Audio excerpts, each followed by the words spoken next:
Aquest cap de setmana s'havien d'entregar els premis Víctor Mora de narrativa breu i Adrià Blasco de còmic, organitzats des de la fundació del creador del Capità Trueno.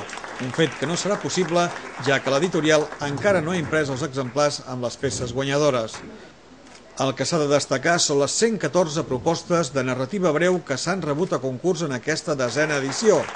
En canvi, pel que fa al Premi de Còmic Adrià Blasco, aquest any s'ha decidit declarar-lo desert per l'escàs nombre de participants. Aquest any, però, es presentarà un recull dels millors còmics presentats en els darrers 5 anys. S'han rebut obres d'arreu de Catalunya i també hi ha hagut participació d'altres punts de l'estat espanyol, de Portugal i de Perpinyà.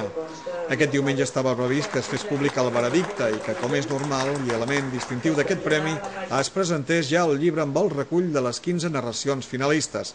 Finalment, però, l'organització s'ha vist obligada a ajornar aquest acte uns dies, degut a que la impremta que s'havia contractat ha cessat la seva activitat per la crisi econòmica i s'han hagut de buscar una altra.